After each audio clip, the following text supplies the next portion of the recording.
చేశారు. చేసి ఈ ముగ్గు తిప్పిన చెట్టుపడి ముప్పేసి ఆవిడైతే కొట్టాను.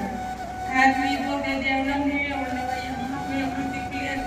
నా బిడ్డలు అక్కడ అక్కడే ఉంటారు. ఎవరు వచ్చి చూసేవాళ్ళు లేదయ్యా అని పాత్రం తీసుకొని వెనక తీసుకొని నేను 2 రోజులు వస్తాను అక్కడ చూసి మళ్ళీ 2వ రోజున మళ్ళీ నా వల్ల అయితే కాదు, నేను 2 రోజులు నాకు చెప్తానంట. మళ్ళీ అయ్యగారికి ఫోన్ చేశాను.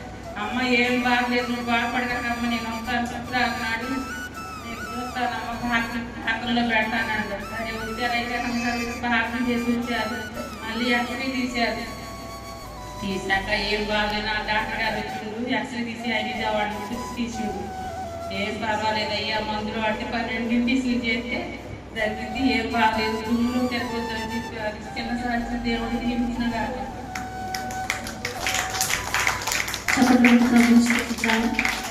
మరి సాక్ష్యం చెప్పడానికి కంగారు పడుతున్నారు కానీ అది ఆమె భక్తికి బైపాస్ సర్జరీ జరిగింది. తెలుసు కదా మనకి, ఓపెన్ సర్జరీ, గుండె సంబంధించిన సర్జరీ జరిగింది.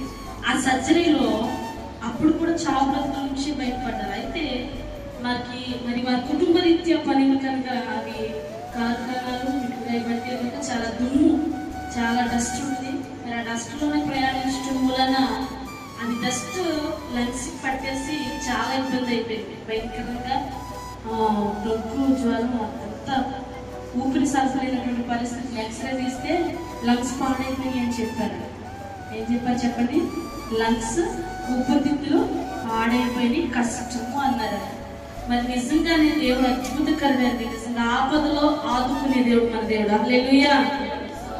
పిలిచిన వెంటనే మనుషులను పలుకుతారు మన తెలియదు, మన దేవుడు అయితే పలికే దేవుడు. హల్లెలూయా.